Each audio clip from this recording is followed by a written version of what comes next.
wọ́n sì wí fún Mósè. There were no graves in Egypt.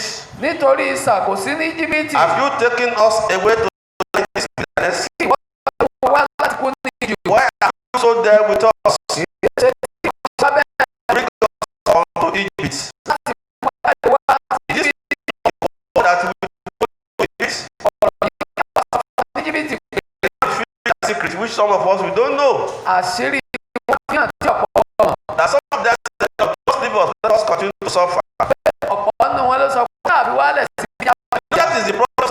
Some of us ìṣòro tí ọ̀pọ̀ wá ní èyí. are so complacent in our position of oppression. àti gbàgbá wọn sípò tó ti ní wá lára yẹn. Many of us we fear change. ọ̀pọ̀ wa la máa ń bẹ̀rù kí nǹkan yí padà. And that is why many of us we keep on doing the same thing every time, even though it's not giving us the desired results. ìdí nìyí tí ọ̀pọ̀ wa á máa tẹ̀síwájú ó tá a ti ṣe láti máa ṣe bí ò tiẹ̀ fún wa ní You know, sometimes I wonder how some people spend 35 years working under somebody.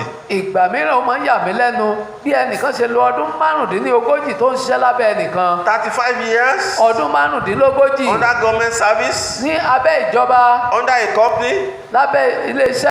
and when you are booted out or retired, ìgbà tó bá wá gbé ọ kúrò tàbí tán ní pé kó fẹ̀yìntì you feel bad about it inú rẹ̀ wà bàjẹ́ nípa rẹ̀ because you cannot see beyond your nose when you are working. nítorí o ò ríran ju igi imú rẹ lọ ńgbà tó ń ṣiṣẹ́. And every opportunity that comes your way, gbogbo àǹfààní tó bá wá sí ọ̀nà rẹ that speak to you in your dream, tó ń bá ọ sọ̀rọ̀ lójú oorun that speak to you maybe in a message like this, tó bá ọ sọ̀rọ̀ bóyá nírú ìwàásù bíi eléyìí that you can take a step pé o sì lè gbégbèsè o and you will move forward. ó wàá tẹ̀síwájú You make progress. ó tẹ̀síwájú Then another voice will call. òmíràn yóò wá jáde wá. You. ìwọ kẹ̀. How can you say you want to move? báwo ló ṣe fẹ́ sọ pé o fẹ́ tẹ̀síwájú. How do you know that this way is better than the other, the one you are doing? bó o ló ṣe dá ọ lójú pé And the spirit will ibi tó come. wà lọ́yìn á sàn délé lọ Half cake is better. pé búrẹ́dì ìlàjì ó sàn And délé lọ. you stay in the position of better. ó wàá dúró ní ipò pé ó sàn. You are not moving to best. ó lọ síbi tó dára jùlọ. Because like you will be hearing, torí gẹ́gẹ́ bó ti máa ń gbọ́. the enemy of better is good. ọ̀tá pé nǹkan sàn òun ni kó dára. And the enemy of best is what? Better. ọ̀tá pé nǹkan dára jùlọ You òun ni look kó so sàn. comfortable. pé yóò ti dùn mọ́ lára. So from what we have read, ibi tí a ti kà yìí. when Moses told them ìgbà tí Mósè sọ fún wọn. that God said, I should bring you out of this place, pé Ọlọ́run sọ pé kí n mú yín jáde kúrò ní ìyè. no, they said to Moses, wọ́n wá sọ fún Mósè. let us alone fi wá sílẹ̀ jẹ́ that we may serve the Egyptians. kí àwa kó máa sin ará Íjíbítì. That we may serve the Egyptians. ó sàn fún wa ká máa sin Íjíbítì. Serving is not what God said we should do throughout our lifetime. sísìnrú kì í ṣe tọ́lọ́run ní ká máa ṣe ní gbogbo ọjọ́ ayé wa. So for it will have been better for us to serve the Egyptians than that we should die in the wilderness. ó sàsàn fún wa láti máa sin àwọn ará Íjíbítì jù kí àwa kúlé aginjù We lọ. don't want to take that risk, Moses. a ò fẹ́ bẹ̀mí wa ara wa wéwu Go Mósè. back to that your God. ó yá tún tọ Ọlọ́run rẹ yẹn lọ. Now occasion has come pé ìṣẹ̀lẹ̀ ti wá dé báyìí. to speak the same thing to Moses face to face. láti sọ tán ti ń sọ yẹn náà lójúkojú fún Mósè. Why? kí nìdí? They look back. wọ́n wẹ̀yìn wò. They saw the chariots, wọ́n rí ogun multitude of chariots of the kẹ̀kẹ́ ogun Egyptians. tó pọ̀ tí àwọn ará Íjíbítì ń kó bọ̀. And they look forward. wọ́n wá iwájú wọn. It's Red Sea. omi òkun ló wà ń bẹ̀. You know you cannot run your life without being in that position. bóyá ló mọ̀ pé o ò lè gbé ayé rẹ láì wá rú ipò yẹn. And that is why we are talking even at this moment ìdí tá a fi ń sọ̀rọ̀ yìí nírú àkókò yìí nìyẹn. that in a moment like this is divine instruction that make you to make progress. pé nírú àkókò báyìí ìtọ́ni àtòkè wá ní ó jẹ́ káyè rẹ ó But tẹ̀síwájú. look at a man who knows the God that he was serving. ṣùgbọ́n wo ẹnìkan tó mọ Ọlọ́run tó ń sìn In verse 13, ní ẹsẹ̀ kẹtàlá. and Moses said to the people, people, Mósè wí fún àwọn ènìyàn pé do not be afraid. ẹ má bẹ̀rù, Stand still ẹ dúró jẹ́, and see the salvations of the Lord, kí ẹ sì rí ìgbàlà Olúwa which he will accomplish for you tí today. yóò fi hàn yín lónìí. For the Egyptians whom you see today, Nítorí àwọn ará Íjíbítì tí ẹ̀yin rí dé òní yìí, you shall see again no more forever. ẹ̀yin kì yóò sì tún rí wọn mọ́ láéláé. I like that one. Mo fẹ́ yẹn púpọ̀. I expect somebody to say amen to that. Mo rò pé yẹ kẹ́nìkan sọ àmì sí A yẹn, better amen. àmì tó dára sí i. What will happen? Kí ni yóò ṣẹlẹ̀? The Lord will fight for you Olúwa yóò jà fún yín, and you shall hold your peace. ẹ̀yin yóò sì dákẹ́. I say the Lord will fight for Mo ní you Olúwa yóò jà fún yín, and you will hold your peace ẹ̀yin yóò sì pa ẹnu yín in mọ́ the mighty name of Jesus. ní orúkọ ńlá Jésù Kristi. So it was divine instruction Ìtọ́ni àtòkè wá that bailed Moses out of this situation he found himself. òun ló kó Mósè yọ nínú ipò tó bá ara rẹ̀ yìí. Because what Ẹ wo ìpèníjà tó tóbi it wájú rẹ̀ was yìí. a distress time to Moses. Ó jẹ́ àkókò ìpayà fún Mósè. Because he could not, he himself cannot deny the reality. Nítorí òun náà ti fojú rí táwọn èèyàn ń rí. He saw the chariots Ó rí àwọn kẹ̀kẹ́ ogun, of Pharaoh. kẹ̀kẹ́ ogun Fáráò. He saw the Red Sea. Ó rí omi òkun pupa. And so you see the violent reactions of the people. Ó wá rí bí àwọn ènìyàn bọ́n ṣe fárígá fún òun. Excuse me, let me just stop a little bit there and say this one or two things to us. Ẹ jọ̀wọ́ ẹ jẹ́ ń tẹ́ dúró díẹ̀ níhìn yìí kí n bá wa sọ You àwọn ọ̀rọ̀ kan. see, the reactions of the Israelites are normal things psychologically. Ìhà tàbí ìṣesí àwọn ọmọ Ísírẹ́lì yìí bó ti máa ń rí nìyẹn fún gbogbo ènìyàn. We should not crucify them.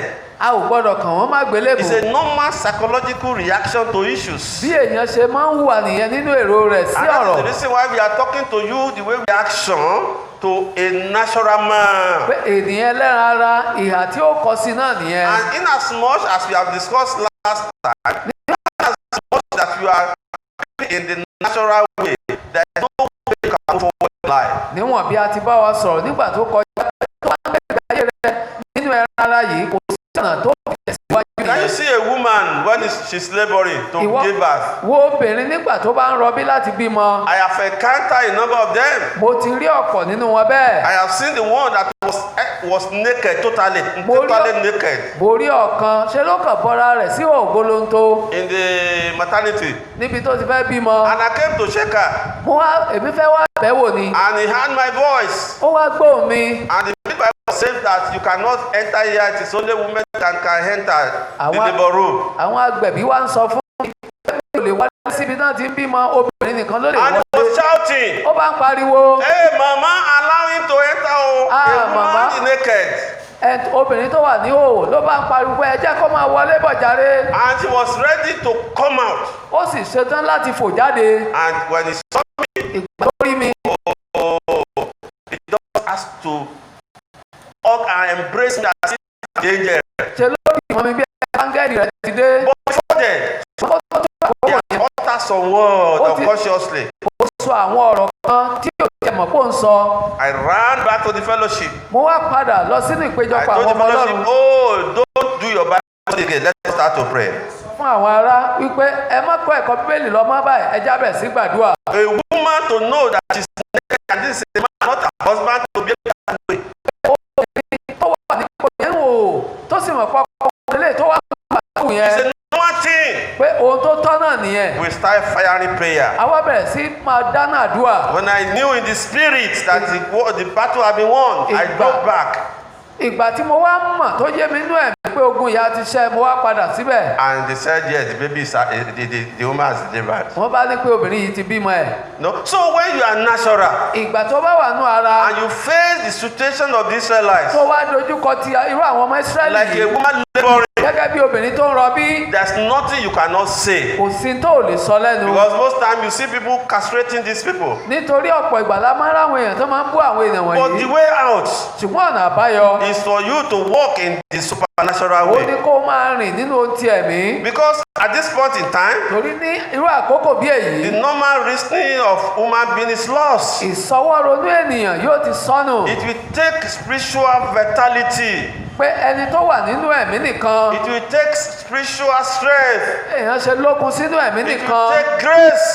àní oore ọ̀fẹ́ ló nílò to sustain at that point in time. láti lè dúró ní irú àkókò yẹn. So you can see in verse 11 ó wá rí i ní ẹsẹ̀ ìkọkànlá and downward that the man that was walking in the spirit, Moses, pé ẹni tó ń rìn nínú ẹ̀mí Mósè nìyẹn. it is only him who knows or who knew what to do. òun nìkan ló sì mọ̀ kí ni tí a ó ṣe. He cried unto God, ó wá kígbe pé Ọlọ́run. and God gave him divine instruction. Ọlọ́run wá fún un ní ìtọ́ni àtòkè wá. And only divine instruction can bail himself out of this. ìtọ́ni àtòkè wá nìkan ló sì lè kó yọ nírú I ìṣẹ̀lẹ̀ believe some people know what I'm talking about. pé mo gbàgbọ́ pé àwọn kan ó yé wọn tí mò ń You sọ get yìí. to a crossroad, ó dé ìkórìtà. and that is why we are going to pray at this moment.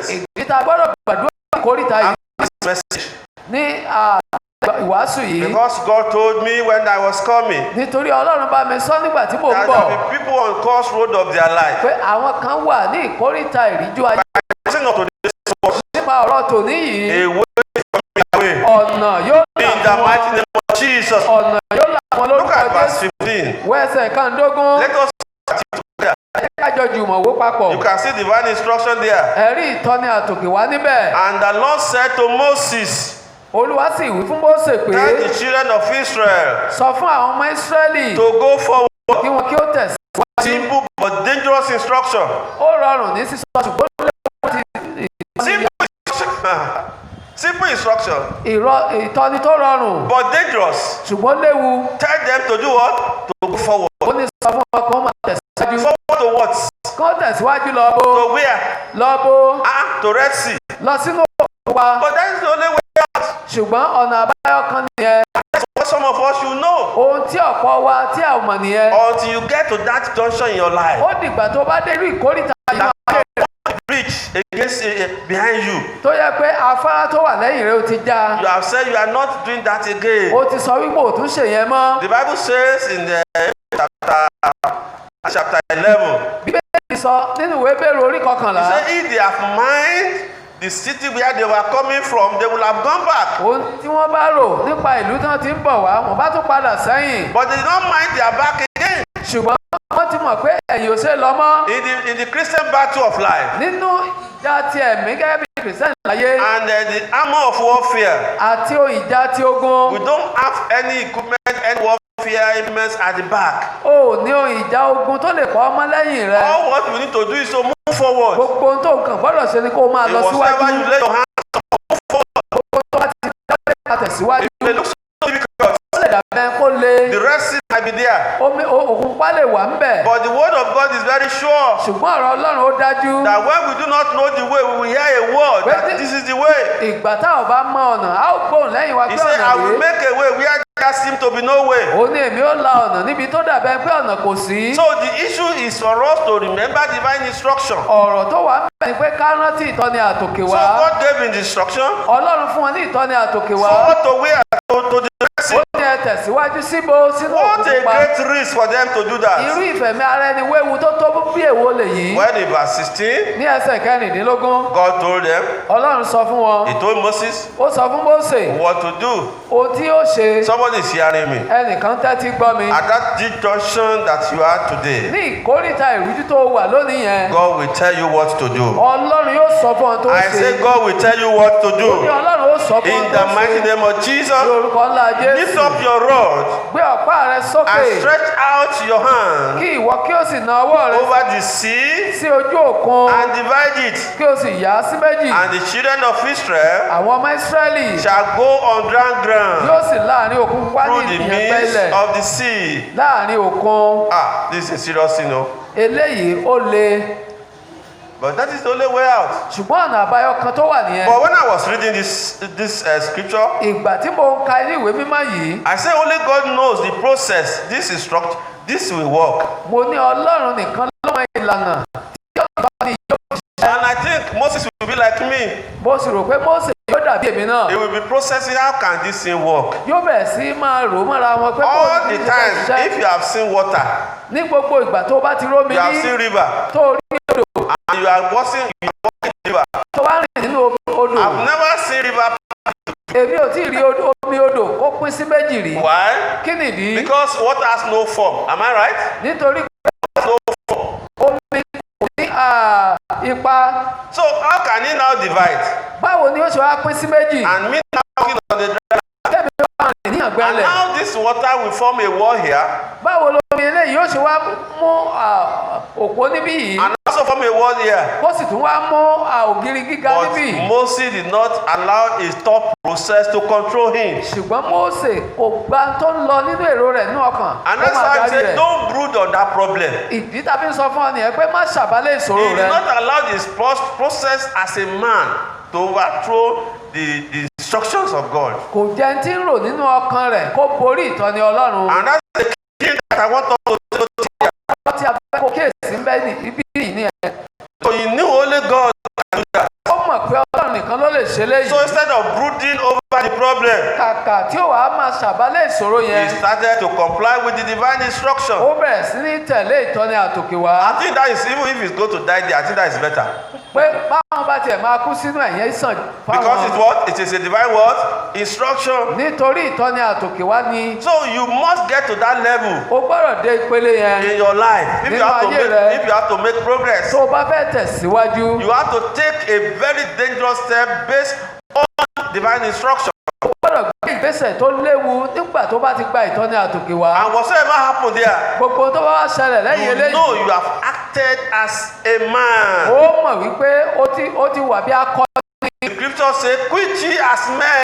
Bẹ́ẹ̀ni ṣe pé ẹ ṣe kí The ọkùnrin. word men here is not a thief of gender, not of gender. Oh, Ọkùnrin tó ń sọ níbẹ̀ yẹn kì í ṣe pé bóyá eléyìí obìnrin he tàbí only eléyìí said ọkùnrin. that men are meant to be strong. Èyí tó ń sọ ni wípé ọkùnrin máa ń lágbára. That is how you're supposed to act Bó ti yẹ pé ìgbésẹ̀ nìyẹn. when you get to a situation like this. Ìgbà tó bá dé ìkórìtà bí So irú eléyìí. Moses took the decision to comply with the instruction than to Mo- go back. Mósè ó pinnu lọ́kàn rẹ̀ láti tẹ̀lé ìtọ́ni àpò ìwájú kó padà So sẹ́yìn look lọ. at verse 21. Wọ ẹsẹ̀ kọkànlélógún. Then Moses stretched out his hand over the sea. Mósè sì na ọwọ́ rẹ̀ sí ojú òkun. That was not the assignment that God wants him to do. Iṣẹ́ tọ́lọ́run fún un láti ṣe nìyẹn. And he did so. Ó ṣe bẹ́ẹ̀. And what will happen thereafter, that is God's business. Kí tí ó wá ṣẹlẹ̀ lẹ́yìn kó gbọ́ràn yìí Ọlọ́run ló mọ̀ ọ́. Do you know sometimes Ṣé o mọ̀ pé nígbà mìíràn you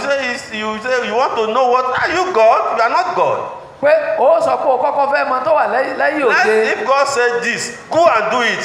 Jẹ́ kí Ọlọ́run kó sọ nǹkan kó lọ ṣe. And so that is what helped Moses to Ohun make tó ran progress Mósè in life. ohun tó ran Mósè lọ́wọ́ láti tẹ̀síwájú So láyé he nìyẹn. did what God asked him to Ó ṣe nǹkan tí wọ́n pa láṣẹ fún kó do. ṣe. Look at what happened. Àwọn tó ṣẹlẹ̀ kọkànlélógún láti wà. So obedience of Moses make a way for him. Ìgbọràn Mósè ó la ọ̀nà fún un. When he stretched forth the rod, Ìgbà tó na ọ̀pá rẹ̀, and the Lord caused the sea to go back by a strong east wind Olúwa sì all that night, fi afẹ́fẹ́ líle ìlà oòrùn mú òkun bì sẹ́yìn ní and gbogbo made òru the náà. sea into dry land, Ó sì mú òkun gbẹ, and the waters were divided. omi náà sì pínyà. Excuse me, children of God.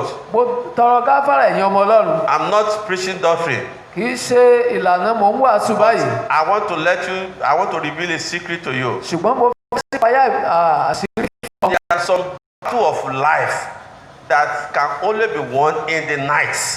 Ogun ayé kan wà tó fẹ́ pé òun nìkan láti ṣe. Let me tell us this. Yeah, I'm not please. to preach. I can preach on that for you. Jẹ́ kí n sọ fún ọ kó lè wàásù lórí eléyìí. If you are the Christian that don't pray in the middle of the night, Tó bá jẹ́ kìrìsìtẹ́nì tí wọ́n gbàdúrà lọ́gànjọ́ òru, your progress will be thwarted. ìtẹ̀síwájú rẹ̀ wọ́n dojú ẹ̀ dé. You sleep by 9 o'clock Ó sùn láago 9 alẹ́ and you stretch your hand by 6 a.m. pé àárọ̀ aago 6 ló ẹ̀ṣẹ̀ wá náwó. You have lost a lot of things. Ọ̀pọ̀ nǹkan ló ti pàdánù. Some of us, God will wake us to wee in the night.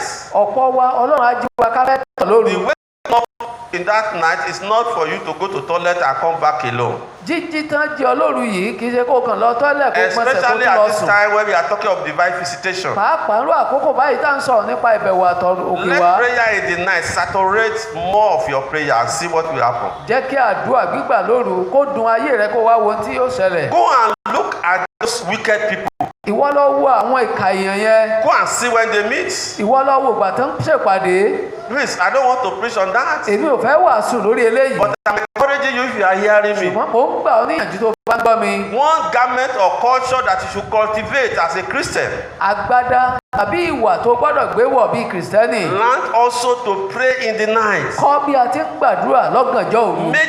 Major things happen in the night. nǹkan gbòógì òru ló sábà ṣẹlẹ̀. Look at what happened now. wo ohun tó ń ṣẹlẹ̀ níhìn yìí. It was in the night that this miracle happened. òru ni iṣẹ́ ìyanu yìí ṣẹlẹ̀. May I speak to the life of somebody? jẹ́ kí n sọ tẹ́lẹ̀ sáyé ẹnìkan. Even in the night that you hear this message, ní òru tí a gbọ́ ìwàásù yìí. your rest is stagnating, you will pass away. òkú pupa rẹ tó mọ̀ wà I say we pass away.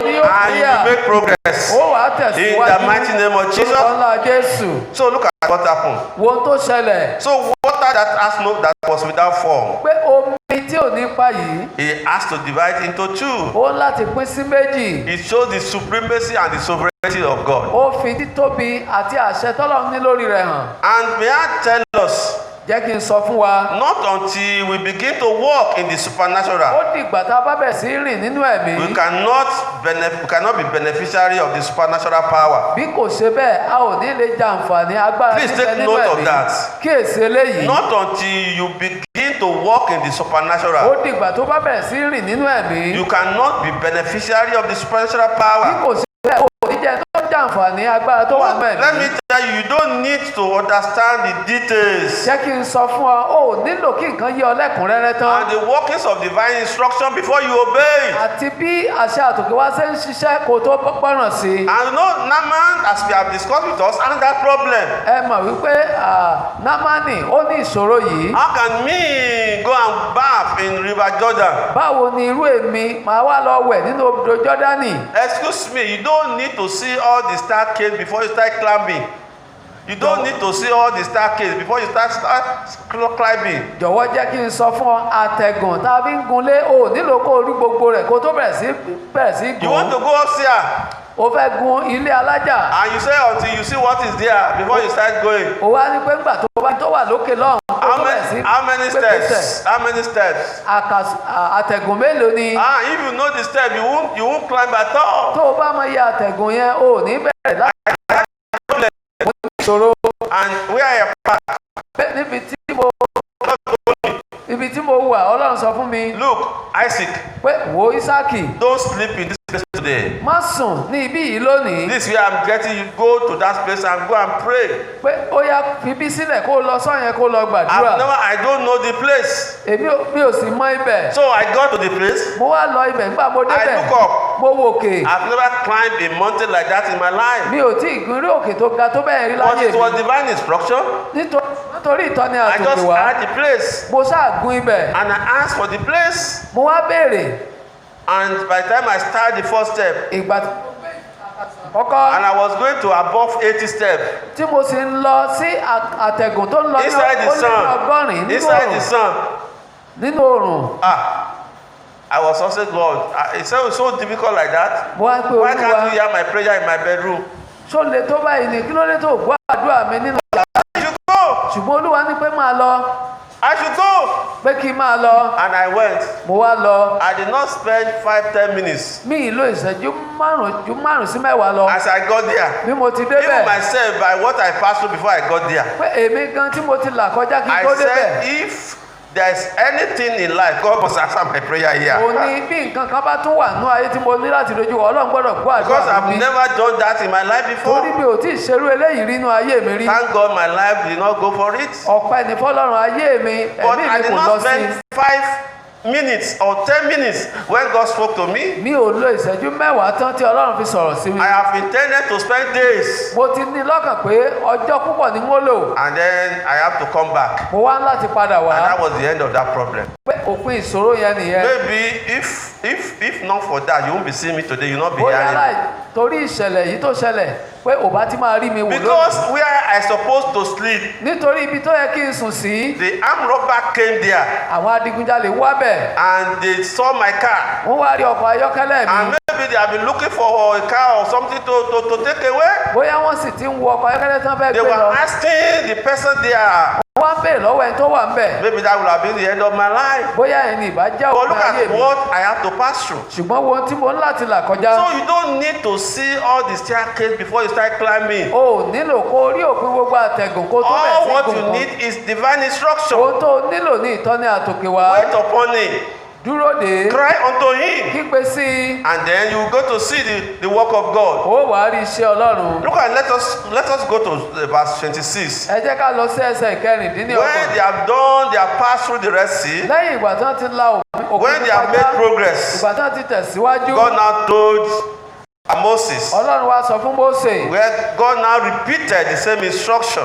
pé ìtọ́ni tó ti sọ ṣáájú Ọlọ́run tuntun sọ. Look at it again. Ìwọ tún wò. Then the Lord said to Moses, Olúwa sì wí fún Mósè stretch pé out your hand over the sea, na ọwọ́ rẹ sí ojú òkun. that the waters may come back upon the Omi kí ó tún padà wá sórí àwọn ará on their Íjíbítì, chariots sórí kẹ̀kẹ́ wọn and on their horsemen. àti sórí ẹlẹ́sìn wọn. And Moses stretched out his hand over the sea, Mósè sì na ọwọ́ rẹ̀ sí ojú òkun. and when the morning appeared, Ìgbà tí ilẹ̀ sì mọ́, he still returned ó padà wá. to his full depth. Can you see that? Pé ó sì ó wá sí To bó his ṣe kú full tó, depth. sí bó ṣe ní agbára While tó. the Egyptians were fleeing into it. Nígbà tí àwọn ará Íjíbítì sálù ú, So the Lord overthrew the Egyptians in the midst of the sea. Olúwa sì bí àwọn ará Íjíbítì ṣubú láàrin òkun. The people of God passed through the sea, Àwọn èèyàn Ọlọ́run wọ́n la òkun pupa but kọjá. the adversary was what? They were all killed there. Ṣùgbọ́n àwọn ọ̀tá wọn ibẹ̀ náà pa wọ́n sí. So in verse 30, Ní ẹsẹ̀ ọgbọ̀n. so the Lord saved Israel that day Báyìí ni Olúwa gba Ísírẹ́lì là ní ọjọ́ náà out of the hand of the Egyptians. lọ́wọ́ àwọn ará Íjíbítì. Are you looking at me now, Ṣó ń wò mí lọ́wọ́lọ́wọ́ or you báyìí? are listening to me? Àbó ń tẹ́tí gbọ́ mi. I stretch forth my hand. Mo na ọwọ́ mi That adversary pé àwọn ọ̀tá yẹn pursuing you, tó ń lépa rẹ, not making you to make progress in life, tó ní òní tẹ̀síwájú láyé, you are going to overthrow them. ó borí wọn In the mighty name of Jesus. lórúkọ ńlá Jésù Is Kristi. there any of them that are stubborn-hearted? Ṣé ẹnìkan wà nínú wọn tó yẹ pé ọkàn rẹ̀ yí gbìbí? The hand of God will touch them Ọwọ́ Ọlọ́run yóò kàn án, and paralyze their motive yóò sì mú wọn yarọ. and their heart in the mighty name of Gbogbo Jesus. èrò ibi wọn yóò yarọ lórúkọ But Jésù. what we are saying as we are about closing Ṣùgbọ́n tí à ń sọ bí a ti ń dánu dúró bọ̀, is that the progress of the Israelites on their journey to the promised land òun ni pé ìtẹ̀síwájú àwọn ará Ísírẹ́lì yìí rested on Moses' obedience to simple divine instruction. tàbí sí ilẹ̀ ìlérí ó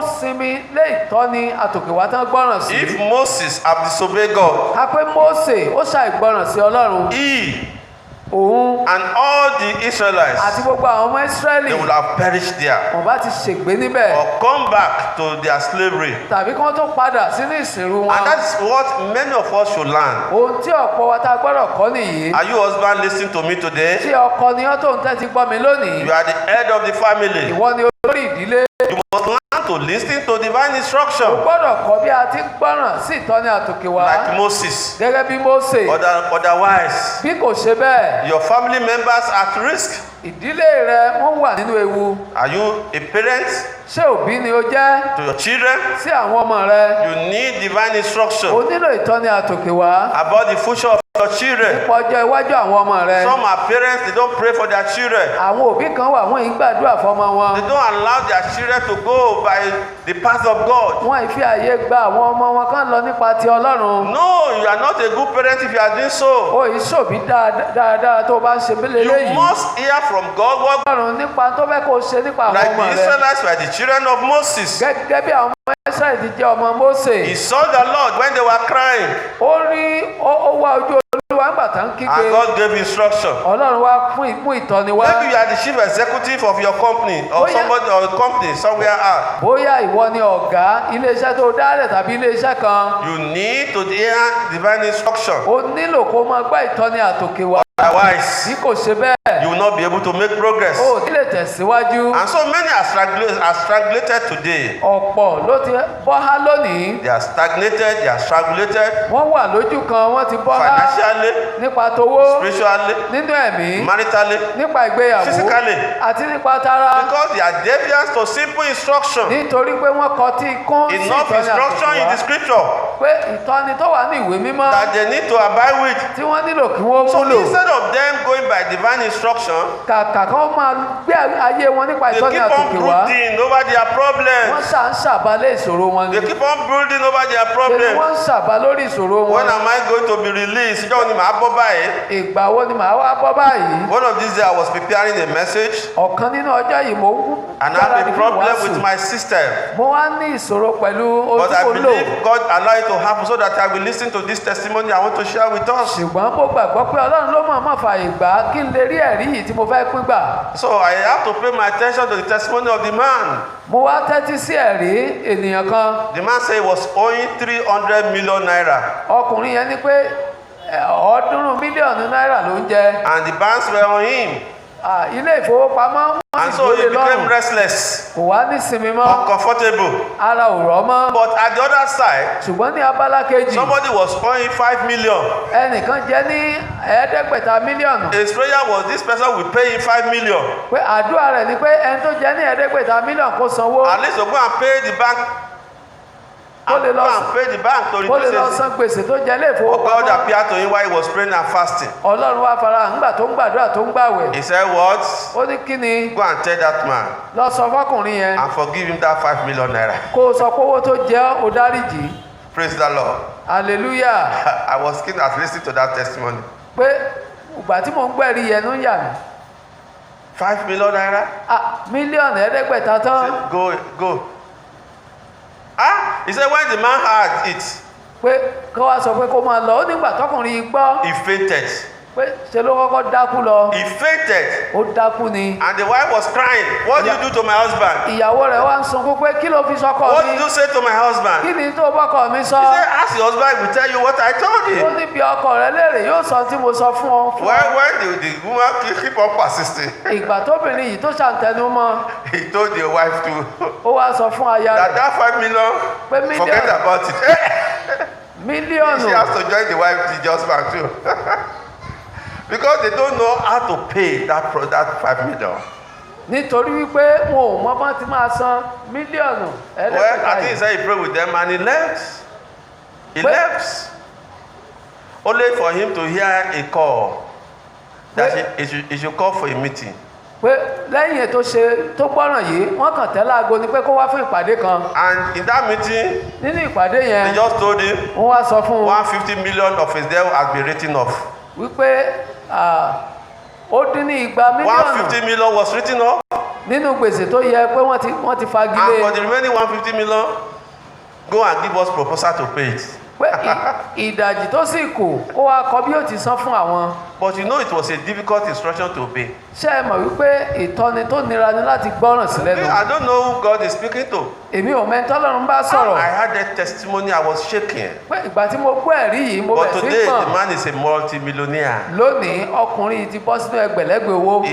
He has chains of company now. Ọ̀pọ̀ ilé iṣẹ́ òun ló ti dá sílẹ̀. You know, divine instruction is very, very important. Ìtọ́ni àtòkè wá ó ṣe pàtàkì púpọ̀. So we must follow divine instruction. A gbọ́dọ̀ tẹ̀lé ìtọ́ni The àtòkè wá. basis of the financial progress that you are going to make in life will rest on obedience to divine instruction. Bó o ti lówó láyé rẹ̀ tí ó dúró lé lórí òun ni kó gbọ́ràn nípa àtòkè wá. So as we go at this moment, Bí a ti ń lọ ní àkókò yìí, I want to ask us the question. mo fẹ́ béèrè yìí lọ́wọ́ wa. Do you have the habit of seeking divine instruction Ṣé when ìwọ- you are faced with critical issues of life? Ṣé ìwà ti ẹni pé kó o máa béèrè ìtọ́ni àtòkè wá nígbà tó bá dojúkọ àkókò tó ta This is kókó? very central to you if you want to make progress. Eléyìí gbọ́dọ̀ jẹ́ gbòógì nínú ayé rẹ tó bá fẹ́ tẹ̀síwájú. Or has God told you something to do Àbí Ọlọ́run and ti yet you are still looking at it? What can I move? Can I do this? Can I do that? àbí Ọlọ́run ti pàṣẹ nǹkan fún ọ pé kó o ṣe tó wá ń wò wípé ṣé mo sì lè ṣe é, ṣé mo lè gbọ́ràn sílé Maybe God ìlẹ́nu. is telling you Tí Ọlọ́run bá ń sọ fún ọ to go and make peace with that brother, with that sister, with that fellow pé kó o lọ wá àlàáfíà pẹ̀lú arákùnrin yẹn that tàbí has ẹni yẹn, badly hurt you ẹni tó ti pa ọ́ lára lọ́nà tí and ò has dùn mọ́ nínú, devastating effect on you. tó sì jẹ́ pé ẹni tó ṣe ló kó bá ayé rẹ. And you say, no, Lord, I cannot do it. Tó wá ní Olúwa yìí lémi ò lè ṣe é. already has affected your life. pé ó tiẹ̀ ti kó bá ayé mi náà. Your family have been affected. Ìdílé rẹ ó ti kó bá. Your business have been affected. Òwò rẹ ó ti kó bá. You don't even know what to do. O tiẹ̀ mọ nǹkan téèyàn ṣe. But God say go and reconcile. Ṣùgbọ́n Ọlọ́run ní lọ ṣe Go and ìlàjà. forgive. Lọ dáríjì. And say bye bye. Kó wá sọ pé ó di gbére. And you are saying no. Tó wá ní bẹ́ẹ̀ But kọ́. let me tell you Jẹ́ kí n sọ fún ọ. that this might be the basis of your progress. Pé ó lè jẹ́ ibi tí ohun tí ìtẹ̀síwájú rẹ tí ó dúró lé nìyẹn. Stop brooding upon that problem. Dẹ́kun ó máa ṣàbálẹ̀ You ìṣòro need to yẹn. make progress in life. O gbọ́dọ̀ tẹ̀síwájú láyé. In Genesis chapter 13, in Genesis chapter 13, Ìwé Genesis orí ìkẹtàlá. Lord did what he ought not to do against Abraham. Lọ́ọ̀tì ó ṣe nǹkan tí ò yẹ kó ṣe sí Ábúráhámù. Abraham was sad about it, Inú Ábúráhámù bàjẹ́ sí i dejected, pé ó sì sú because he showed the cities. nítorí pé ó fi àwọn ìlú hàn Lord shows cities, pé Lọ́ọ̀tì ó yan àwọn ìlú a good fertile land, ilẹ̀ ọlọ́ràá ló and he yàn. left the dry one Ó wá fi eléyìí tó gbẹ for fún Abraham. Ábúráhámù. So God came to Abraham. Ọlọ́run wá tọ̀ Ábúráhámù wá. He should look beyond that. Ó ní kó wòrè kọjá Look at this yẹn. dry land. Wo ilẹ̀ tó gbẹ I'm yìí. going to make it city. Èmi ó sọ di àwọn ìlú. Do you know that Abraham Bóyá lo mọ̀ pé Ábúráhámù acted in obedience to God? ó gbọ́ràn sí ìtọ́ni Ọlọ́run lẹ́nu And ni. today we are speaking about Abraham. Lónìí a sì ń sọ̀rọ̀ nípa Ábúráhámù. We all know what happened to Lot. Gbogbo ara mọ̀ tó gbẹ̀yìn Lọ́ọ̀tì. So for all of us too, as you are hearing me, Fún gbogbo wa bí a ti ń gbọ́ mi, you must behave like Abraham. o gbọ́dọ̀ wà bí Ábúráhámù. For you to make progress in life, Fún ọ kó o tó lè tẹ̀síwájú you must láyé, behave like the Israelites. o gbọ́dọ̀ wà bí àwọn ọmọ Ísírẹ́lì. For you to make progress in life. Láti lè tẹ̀síwájú láyé. So only divine instruction Ìtọ́ni àtòkè wá nìkan and following divine instruction àti títẹ̀lé ìtọ́ni àtòkè and wá. walk in divine instruction Ó máa rìn nínú ìtọ́ni àtòkè wá. the only guarantee your progress in life. Ó ní ìdánilójú pé yóò tẹ̀síwájú láyé. Can you be on your feet at this moment? Ṣé o lè dìde dúró lórí ẹsẹ̀ rẹ ní àkókò yìí? Progress is good. Ìtẹ̀síwájú mà dára. Stagnation is bad. Ìwà lójú kan ó burú. If you are not making progress in life, Tó o bá tẹ̀síwájú láyé you are an orphan. pé o jẹ́ aláìlóbìí, And you must not remain as orphan. o sì gbọ́dọ̀ wà láláìlóbìí. You need to make progress O gbọ́dọ̀ tẹ̀síwájú by divine instruction. nípa ìtọ́ni àtòkè wá. Can you just raise your two hands Gbé ọwọ́ méjèèjì rẹ and sókè. say, Father, in the name of O sọ Jesus, pé bàbá ní orúkọ ńlá Jésù in a special way, ní ọ̀nà tó yàtọ̀. lead me divinely. Máa tọ́ mi látòkè In wá the mighty name of Jesus, ní orúkọ ńlá Jésù. in this way, Ní ọ̀nà yìí, where I have come to crossroads, níbi tí mo ti dé ìkórìtà. I need divine instruction. Olúwa, mo nílò ìtọ́ni To move àtòkè wá forward. kí n lè I tẹ̀síwájú. believe you are really praying. Mo gbàgbọ́ pé o ti ń gbàdúrà.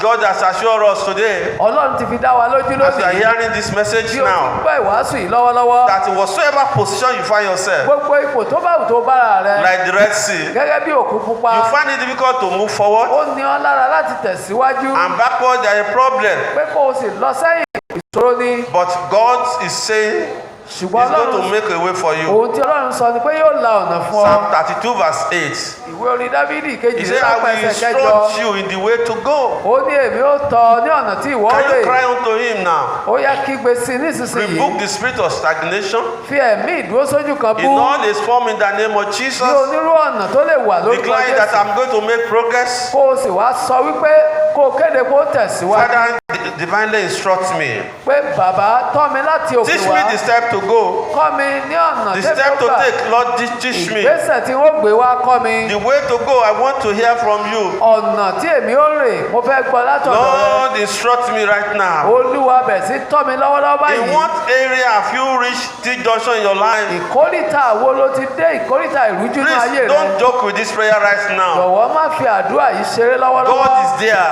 Ọlọ́run ń bẹ The níbẹ̀. Bible says Moses cried unto God. Bíbélì pé Mósè ó kígbe pé Ọlọ́run. And God said, what is in your hand? Ọlọ́run wá wípé kí ló wà lọ́wọ́ rẹ He yẹn? says, stretch forth what is in your hand. Ohun tó wà lọ́wọ́ rẹ yẹn Ọlọ́run yóò yá nà án. There is something that God can use Ohun kan wà tí Ọlọ́run lè lò.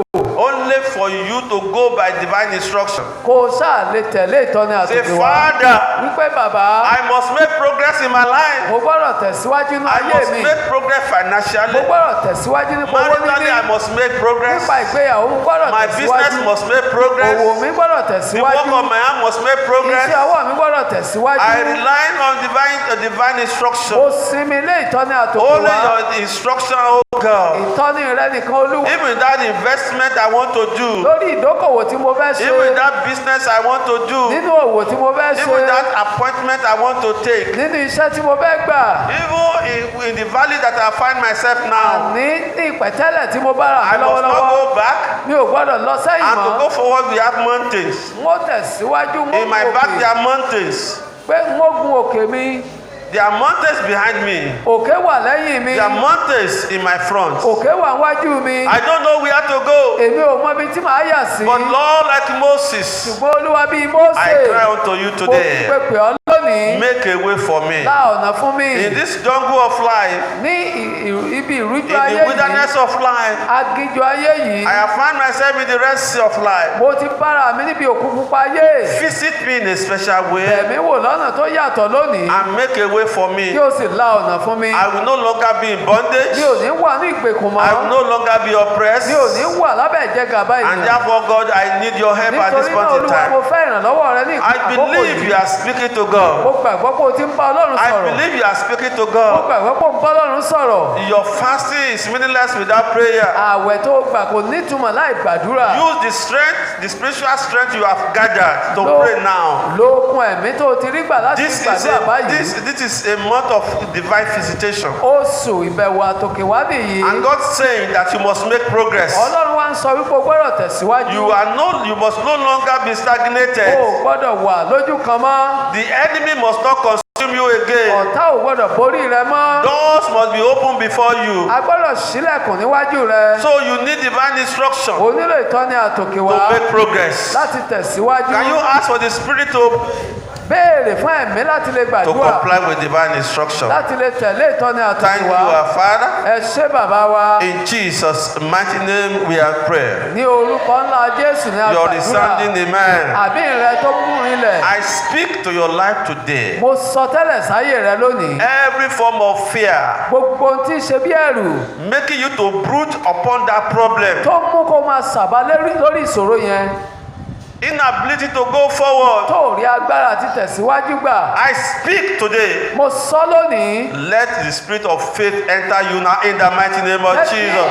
ẹ̀mí ìgbàgbọ́ kó wọ inú rẹ lọ́wọ́lọ́wọ́ báyìí lórúkọ ńlá The Jésù. spirit of fear will disappear. ẹ̀mí ẹ̀rù yóò pòórá. Boldness will come. ìtẹ̀síwájú ìgboyà yóò I dé. say boldness will come. mo ní ìgboyà yóò dé. Courage will come. ìgboyà yóò dé. In the mighty name of Jesus. lórúkọ ńlá Jésù. Your mind is empowered. arú ọkàn rẹ lágbára. I say your mind is mo ní empowered. arú ọkàn rẹ lágbára. Your mind is empowered. arú ọkàn rẹ In the lágbára. mighty name of Jesus. lórúkọ ńlá Jésù Kristi. The adversary of your life is subdued. ọ̀tá ayé rẹ á tẹ̀ wọ́n ba. The Lord will make them your footstool. Ọlọ́run yóò ṣe wọ́n ní àpótí In the mighty name of Jesus. lórúkọ ńlá Jésù Kristi. Every blind eyes be opened. gbogbo ojú tó fọ́ kó bẹ̀rẹ̀ sí I say ríran. every blind eyes be opened. gbogbo ojú tó fọ́ kó là. open. ó là. Be ó open. là. Your mind is illuminated. ọkàn rẹ adáná sí. Deliverance will come your way. ìtúsílẹ̀ yóò wá The way of sọ́dọ̀ your rẹ. children, deliverance will bí come. ọ̀nà àwọn ọmọ rẹ In the ìtúsílẹ̀ mighty name yóò of dé. Jesus. ní orúkọ ńlá The Jésù. Lord that visited Agar. Ọlọ́run tó bẹ́ẹ̀ gárì wò. He thought she's going to tó die. rò wípé òun ó kú That ni. the boy will tó die. rò pé ọmọ ọkùnrin yóò But kú. God opened his eyes ṣùgbọ́n Ọlọ́run ṣí ní ojú. to see a well of water. láti rí kànga omi. I speak to your life mo now. sọ tẹ́lẹ̀ sáyé rẹ The lónìí. Lord will open your eyes. Ọlọ́run yóò ṣí ọ lójú. In the mighty name of lórúkọ ńlá Jesus, Jésù Kristi. the Lord will take away Ọlọ́run yóò mú kúrò. bottle of water ìgò and omi. replace it with the well of yóò sì water. fi kànga omi In dípò the rẹ̀. mighty name of Jesus, lórúkọ ńlá Jésù. the Lord will see you through. Ọlọ́run yóò mọ làájá. You will move forward. ó tẹ̀síwájú. The spirit of progress will enter you. ẹ̀mí ìtẹ̀síwájú In yóò wọnú the rẹ. mighty name of lórúkọ Jesus, ńlá Jésù. your mountain will disappear. òkè rẹ yóò pòórá. Your mountain will be leveled up. In the mighty name of Jesus, I speak to your life right now. Every crooked way will give way. I say every crooked way will give way. Every crooked way will give way. In the mighty name of Jesus, whatsoever is raised to consume you, I say the power of God will consume them. Right now, in the name of Jesus, Move forward. Go forward. Move forward. Go forward. Move forward. Move forward. Move forward. Progress. Make progress. Financially make progress. Maritally make progress. Physically make progress. Socially make progress. In the mighty name of Jesus. Power of sin, your life is cancelled. In the mighty name of Jesus. In the mighty name of Jesus. As you hear this message, I say, the power of God will rest upon you. In the mighty name of Jesus. Even tonight, the Lord will instruct you. Listen to this. That long-standing problems you have been partnering with. As I point my finger, it's getting to you now. I say it's getting to you now. In the mighty name of Jesus. In the mighty name of Jesus. In the mighty name of Jesus. That Pharaoh and a chariot pursuing your life. As from this moment, you will see them no more. And the rest will pass. And you will pass through. In the mighty name of Jesus. It is well with you. The Lord will bless you. The Lord will empower you. Listen to me. It is not the size of the problem. It is the size of your mind. Stretch forth your mind. Your mind is expanded. I say your mind is expanded. Your mind is enlarged. In the name of God the Father, the Son, and the Holy Spirit. Put that hand on your chest. And I say by the power of the living God, your thought will materialize. Great thoughts tonight will come your way. In the mighty name of Jesus. Once again, it is well with you. You are blessed. You will serve God. In the name of God the Father, the Son, and the Holy Spirit. In this period of waiting upon the Lord will strengthen. Your spirit will be revived. And flesh will be subdued. Thank you, our Father. We bless you, worship you. Can you raise a voice? Can you raise your voice and sing praises unto the Lord? I can see you making progress. Accelerated progress is coming your way. Open your mouth and sing and sing. Open your mouth and sing. Open your mouth and sing. God wants to hear your praises.